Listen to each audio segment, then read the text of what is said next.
All right, hockey fans, welcome to another edition of Snapshots, a hockey development podcast. It's brought to you by the great guys over at Mr. Lemon Stick Wax, American-made, hand-poured wax for the right grip, tact, and feel for your hockey stick. Remember to pick up some Mr. Lemon Wax today and grip it and rip it. Also brought to you by the Fellowship of Christian Athletes. Join a huddle today. Check us out online at the Fellowship of Christian Athletes. Now, what does a great youth hockey practice actually look like? In this episode, we're going to break down ingredients of an effective youth practice, from maximizing puck touches to creating decision makers instead of robots. Whether you're a coach or parent, this episode can change the way you view player development. What does a good youth hockey practice look like, you may ask? Well, not what keeps parents happy, not what looks busy, but what actually develops hockey players. Great practices have a purpose. That's number one. Every drill should be very easy to decipher. Why are we doing this? It shouldn't be, there's no necessarily a secret sauce out there, like where there's some kind of thing, something you haven't seen before. It should look like a very well-oiled machine, effectively run, coaches giving feedback, and game transferable skills. Good practices don't collect drills, they build those skills. Stuff like puck support, defending, quick transitions, shooting in stride, small area decision-making, everything counts. And if you have 3 practices a week, every practice might follow a similar structure, but have a different theme. Maybe a skill day to start. Maybe a 5-on-5 transitions, regroups, breakouts day. Maybe something involving special teams. Okay? And that should change from birth year to birth year. Your 6Us and 8Us, you're trying to develop fundamental skills and build a true love for the game. 10, 12U, you're getting more into 5-on-5 concepts where they're able to break the puck out, regroup, enter the zone, not just in a 1-on-5 situation, but make it a 5-on-5 where all 5 players are getting up and creating offense. And then by 14, 15, 16, 18U, now you're starting to get into the real nuance of the game, multiple forechecks, power play, penalty kill, in addition to those fundamental skills, which are still incorporated, but maybe have siphoned off a little bit of time throughout the week. One of the biggest mistakes in youth hockey, and I see this all the time, is that players stand waiting and watching.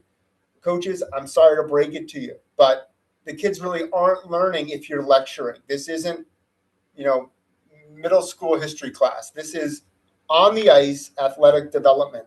So increase your repetitions, your decisions, and your competition, but also give them the feedback as they're doing the drill that can say, this is a way to do it better. This is how we can win that situation a little bit more. And use every inch of ice. I see far too often the coach has a first drill with the ice set up a certain way, and then completely changes it for the second drill, draining 2 to 3 minutes, and then completely changes it for the third drill, draining another 2 to 3 minutes. And by the end of that hour session, you've only used maybe 3/4 of it because you've been moving cones, moving nets through a huge portion of that practice. And that's really something to steer clear of, stay away from. Plan it effectively where you can minimize restructuring the practice. Teach decision-making. Great. A small area game might not look like a 5-on-5 game, but it helps with decision-making. If you have those constraints and parameters within the game, now you're in a small area, so those decisions come quicker, and there's a theme for the game that produces a result and creates competition to win. Shooting small area games are gold for this. Now, teaching decision-making also involves asking questions of your players. Maybe after 2 or 3 minutes of doing the game, what did you see? What was another option? You got to develop thinkers out there. That's how you create really smart, intelligent hockey players who can understand and know the game.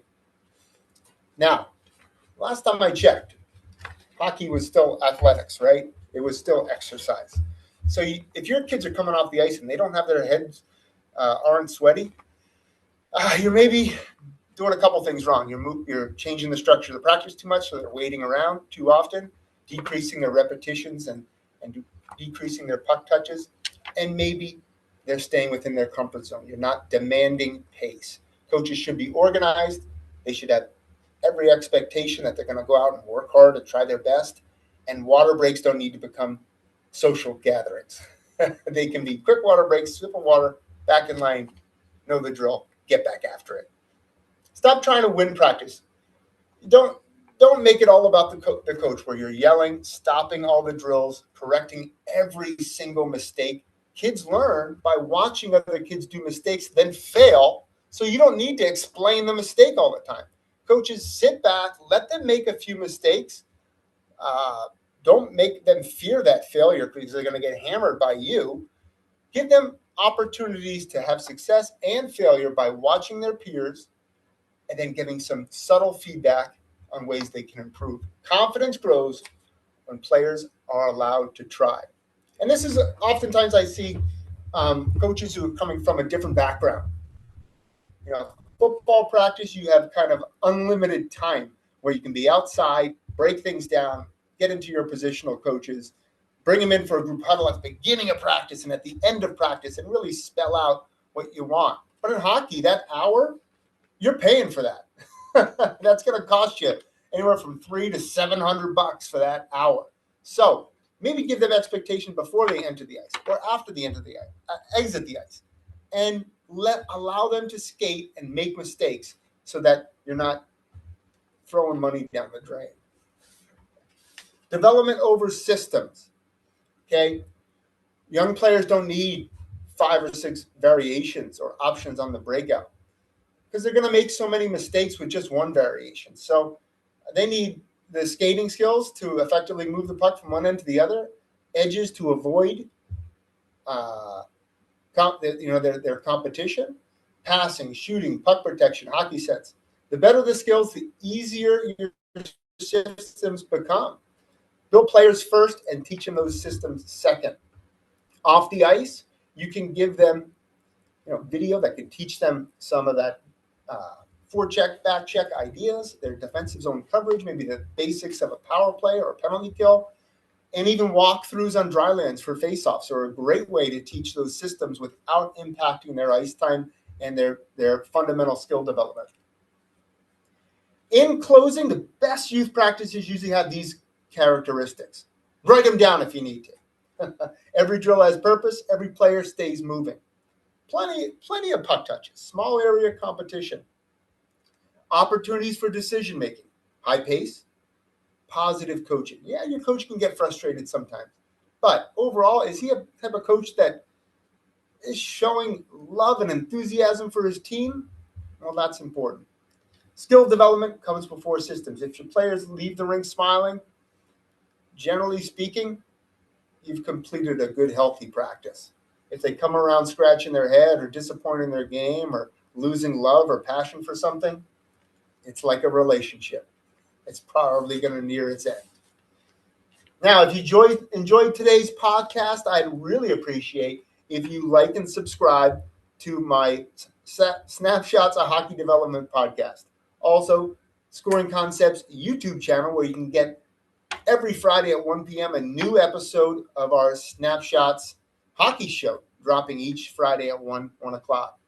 I also have my Substack, the Hockey Development Hub, and my Scoring Concepts camps and clinics, which are right here in our New Hampshire backyard at Plymouth State University. So until next time, keep teaching, keep learning, and keep growing the game. I thank you for tuning in.